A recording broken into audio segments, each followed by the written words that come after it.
지난 수십 년간 수많은 사람들을 서로 죽고 죽이게 했던 끔찍한 참사가 또다시 반복되고 있습니다. 지난 10월 7일 하마스가 이스라엘을 상대로 한 대규모 침투 및 공습을 시작으로 가자 지구를 통치하는 하마스와 이스라엘의 분쟁은 전쟁 수준으로 격화되고 있습니다. 그 과정 속에서 노인, 아이 등 사회적 약자까지 자비 없이 희생되는 모습을 보면서 우리에게 평화라는 단어가 있었나 싶은 생각이 듭니다. 일단 전쟁이 시작되면 그곳에는 잔인함만이 남기 때문에 시간이 갈수록 누가 가해자인지 피해자인지 경계가 희미해지기 마련인데요.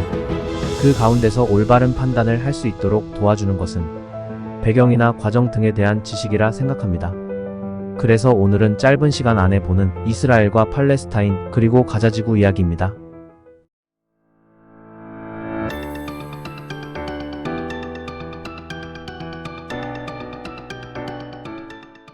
아시아와 유럽, 아프리카가 동시에 만나는 문명의 교차로 중동. 그곳에서도 지중해와 요르단 강 사이의 땅. 현재 이스라엘과 팔레스타인이 위치하고 있는 이 지역을 예로부터 팔레스타인이라 불렀습니다. 이 팔레스타인은 예나 지금이나 너무나 중요한 지리적 요충지라서 이곳에 살던 고대 유대인들은 수많은 국가의 지배를 받게 되었는데요. 아시리아, 페르시아, 헬레니즘 제국 등을 거쳐 이야기의 시작이 되는 중요한 사건이 로마 제국의 지배 시기에 터집니다. 2세기 당시 지중해 일대를 완전히 장악하고 있던 로마 제국은 팔레스타인도 역시 지배하고 있었는데요. 지속된 유대인들의 대규모 반란을 겪은 로마의 황제 하드리아누스는 서기 134년 모든 유대인들의 예루살렘 거주를 금지하는 명령을 내립니다. 물론 이전에도 유대인들이 국외로 이주하는 경우는 많았지만 이를 계기로 수많은 유대인들이 본격적으로 살던 곳을 떠나 전 세계로 퍼지게 됩니다. 그리고 이것이 그 유명한 디아스포라입니다. 나라를 잃은 민족에게 따뜻한 보금자리는 없었습니다. 디아스포라 이후 거의 2000년에 가까운 세월 동안 유대인들은 각지에서 차별을 받으며 꾸역꾸역 살아남았습니다. 차별로 인해 할 수 있는 일이 제한되자 유럽의 유대인들은 남아있는 금융업, 즉 고리 대금업에 종사할 수밖에 없었고 이를 금하는 기독교 사회에서 더욱더 큰 천시를 받으며 살게 됩니다. 이러한 혐오가 최고조에 달한 사건이 바로 홀로코스트입니다. 나치가 무려 600만 명이 넘는 유대인을 학살한 사건이었죠. 아무튼 19세기에 이르기까지 거의 2000년에 가까운 시간이 흐르는 동안 팔레스타인은 아랍인들의 땅이 되었습니다. 팔레스타인을 지배하고 있는 나라도 오스만 제국이었지요. 사실 팔레스타인 땅에는 19세기 그러니까 1800년대부터 많은 유대인들의 이주가 시작되었는데요.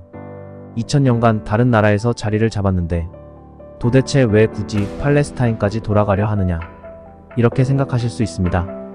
그러나 오랜 세월 겪은 차별과 주기적으로 일어나는 반한 유대 운동과 폭력, 유대인 입장에서는 평화롭게 믿음을 지킬 수 있는 땅을 갖고 싶다는 절박함이 들었습니다. 그리고 그러한 생각은 시온주의라는 운동으로 발현됩니다. 시온주의는 팔레스타인 지방에 유대인의 국가를 건설하자는 민족주의 운동입니다. 19세기 전 세계를 휩쓴 민족주의는 유대인이라고 비켜가지 않았습니다. 더욱이 유대인 혈통이라는 이유로 간첩 혐의를 받았다는 논란이 생긴 드레피스 사건이나 반유대 폭동과 폭력이 벌어진 포그롬 등을 겪으며 1900년대 초반까지 수많은 유대인들이 자신들의 옛 고향 팔레스타인으로 이주해왔습니다. 하지만 문제는 이미 2000여 년의 시간 동안 팔레스타인에는 아랍인들이 뿌리를 내리고 있었던 것인데요. 다시 유대국가를 세우려는 유대인들과 갑자기 뭔 소리야? 하는 아랍인들 간의 대환장 파티가 시작되게 됩니다.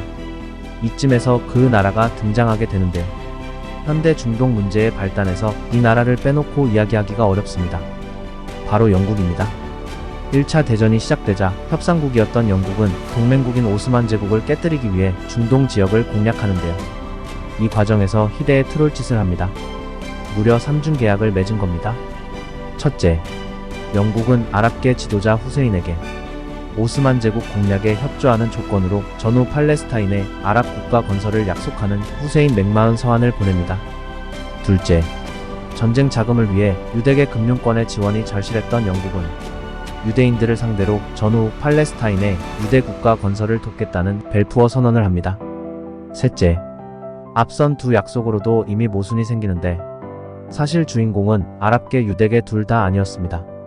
영국은 오스만 제국이 와해된 뒤 충분한 조건이 갖춰지기 전까지 프랑스, 러시아와 협상을 하여 오스만 제국 영토를 분할한다는 사이크스-피코 협정을 맺습니다. 역시 디바이드 앤 룰의 대가 영국 탑습니다. 결국 전쟁은 협상국의 승리로 끝나게 되었고 영국은 팔레스타인 지역을 포함해 지금의 시리아, 이라크, 요르단, 레바논에 이르는 지역을 프랑스와 분할하여 통치하기 시작합니다. 뒤통수 제대로 쳤습니다. 이 영국 이임 통치령 중 요르단강 동쪽은 아랍인이 자치적으로 다스릴 수 있도록 떼어주었는데요. 요르단강 서쪽, 그러니까 현재의 이스라엘 지역은 영국 직할령으로 두었습니다. 그런데 문제는 이 팔레스타인 직할령의 고등판무관으로, 다시 말해 통으로, 영국의 시온주의자인 헐버트 사무엘을 보낸 것입니다. 아랍인들에게는 청천벽력이었지만 당연하게도 유대인 중심 정책들이 펼쳐졌고 때마침 유럽에서는 나치당이 집권하면서 유대인들의 팔레스타인 이주가 가속화되며 더불어 아랍인들과의 충돌도 격화되었습니다. 2차 대전 종전 후 1947년 영국은 이 문제를 정확하게 매듭짓지 않고 유엔에 넘긴 후 철군해버립니다. 이로써 대혼돈에 빠진 팔레스타인. 유엔은 양측의 영토 분할안을 제시했지만 유대인, 아랍인 그 어느 쪽도 동의하지 않았고 결국 온갖 내전이 발생하고 맙니다. 그러던 중 1948년 5월 14일 이스라엘의 초대 총리가 되는 다비드 벤구리온이 현 이스라엘의 수도 텔아비브에서 이스라엘의 독립 및 건국을 선언합니다. 아랍인들 가만히 뒀을까요? 절대 그럴 수 없죠. 이스라엘 대 주변 아랍국 모두를 합친 아랍연맹 다데일 전쟁이 시작됩니다. 이 전쟁이 이스라엘 독립전쟁이라고도 불리는 제1차 중동전쟁입니다. 그리고 다데일에도 굴하지 않고 이스라엘은 이 전쟁에서 승리하게 됩니다. 그러나 이 과정에서 아랍인에 대한 많은 학살이 있었다는 연구들이 있습니다. 또 수년간의 내전과 전쟁을 거치면서 이스라엘 점령 지역에서 수십만 명의 팔레스타인 난민이 발생하였습니다. 이 전쟁의 결과 지금의 이스라엘 팔레스타인의 형태가 등장하였는데요. 가자지구는 이집트가, 서한지구는 요르단이 점령하게 되고 예루살렘이 동예루살렘, 서예루살렘으로 갈라지는 계기가 됩니다. 이후 이스라엘과 아랍 국가들은 세 차례의 전쟁을 더 거쳤습니다. 3차 전쟁 때는 이스라엘이 가자지구와 서한지구를 점령하여 추후 2005년에서야 가자지구에서 철수하였습니다. 그러나 평화를 도모한 적이 없었던 것은 아닙니다. 1987년 가자지구 내 난민 캠프 자발리아에서 큰 규모의 인티파다가 발생한 것을 계기로 1993년 미국의 중재하에 이스라엘과 팔레스타인 사이에 팔레스타인의 자치를 허용하는 오슬로 협정이 체결되기도 했습니다. 이렇게 평화가 찾아오나 싶었지만 이 오슬로 협정은 오히려 사태를 더욱 심각하게, 문제를 더 크게 만들고 맙니다. 정치적 상상력이 발휘된 협정이었지만 모두를 만족시키기에는 문제가 많았습니다. 팔레스타인 자치정부에 대한 내용은 들어있으나 동예루살렘 문제, 서한지구와 가자지구에 존재하는 유대인 정착촌 문제, 수십만의 팔레스타인 난민 문제, 이런 핵심적인 문제들에 대해서는 제대로 된 논의조차 하지 못했기 때문입니다.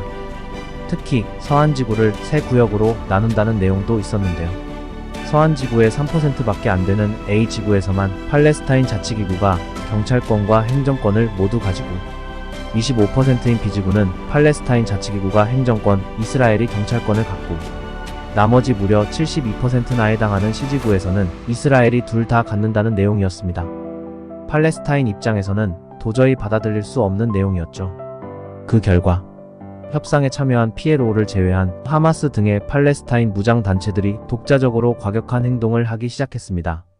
이스라엘도 탐탁치 않은 건 마찬가지였습니다. 수천 년을 열망해온 야훼의 땅을 어떻게 포기할 수 있느냐.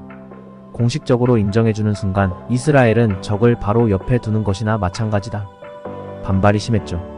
오슬로 협정에 서명한 이스라엘의 라빈 총리가 체결 2달 뒤 유대 극우단체에 의해 암살되기까지 했습니다. 또한 이스라엘 내부 극우파들도 협정 내용을 무시한 채 끊임없이 서한지구 내 유대인 정착촌을 늘려나가기 시작했습니다. 이런 확장은 이스라엘 정부의 묵인하에 지금까지도 이어지고 있습니다. 그리고 이것이 현재 서한지구 내 갈등의 큰 요인이기도 합니다. 1996년 대표적인 강경파인 네타냐후 총리가 취임하면서 그 후로 사태가 진정되긴커녕 점진적으로 더욱 격렬해지고 있습니다. 어찌됐건 팔레스타인에게 자치권을 이양했기 때문에 국내외 요구에 의해 선거가 치러지긴 했는데요. 서한 지구에서는 PLO의 핵심 세력인 파타당이 집권해서 지금까지 건재하지만 가자 지구는 달랐습니다. 2006년 치러진 선거에서 파타당을 누르고 하마스가 압승을 거둔 것인데요. 2005년 가자 지구 내 유대인 정착촌을 철거하고 군대를 철수한 이스라엘 입장에서는 결과적으로 가자 지구 내에서 하마스를 통제할 수 없게 되어버린 것입니다. 하마스와 파타당은 2006년 선거 직후 가자 지구 내에서 유혈 사태를 일으킬 정도로 정치적 경쟁 관계인지라 지금까지도 가자 지구와 서한 지구는 서로 다른 노선을 걷고 있습니다. 이스라엘과 팔레스타인의 대립이 비교적 덜한 서한 지구에도 이스라엘에 대한 경제 종속과 시구역을 넘어서는 유대인 정착촌 확대 문제 등의 문제가 많지만 더욱 심각한 것은 가자 지구의 상황입니다. 90년대 후반부터 지속적으로 이어진 팔레스타인 무장단체의 민간인을 가리지 않는 자살폭탄 테러 및 로켓포 공격 등으로 십수년간 대대적인 봉쇄에 시달리고 있기 때문입니다. 높이 6m에 달하는 분리장벽이 국경 전부를 둘러싸고 있고 바다는 이스라엘 해군이 봉쇄하고 있습니다. 이 때문에 세종시만한 면적에 240여만 명이나 되는 인구가 살고 있는 가자 지구는 높은 영아 사망률과 실업률, 각종 전염병, 물과 전기 부족으로 인해 인간으로서의 정상적인 생활이 힘든 상태입니다. 주변 아랍국들의 지원이 빵빵하냐? 그것도 아닙니다. 하마스의 이슬람 원리주의를 경계하는 아랍계의 지원도 미비한 실정입니다. 정말 창살 없는 감옥이나 다름없습니다. 이스라엘 주민들 또한 주기적인 로켓포와 테러에 희생되고 있습니다. 그냥 둘이 분리해서 살면 되지. 도대체 왜 맨날 싸울까라는 생각이 든 적도 많았는데요. 알면 알수록 말처럼 문제가 간단하지 않다는 것을 깨닫습니다. 분쟁의 원인이 단순히 하나가 아니고 수십 가지의 사연과 이유가 얽혀 하나를 해결하면 또 다른 하나가 얽히는 식으로 복잡하게 엉킨 문제라서 해결이 쉽지 않겠다는 안타까운 생각도 듭니다. 각자의 판단은 자유지만 확실한 건 어떠한 경우에도 어른들은 아이들이 전쟁의 고통을 겪지 않도록 할 책임이 있다는 것입니다. 부디 이번 사태가 잘 해결되어 더 이상 상처받는 사람이 없기를 기원합니다. 오늘은 이스라엘과 팔레스타인 그리고 가자 지구에 대해 알아보았습니다. 그럼 다음번에 더 재미있는 이야기로 뵙겠습니다. 유익하셨다면 좋아요와 구독 부탁드립니다. 감사합니다.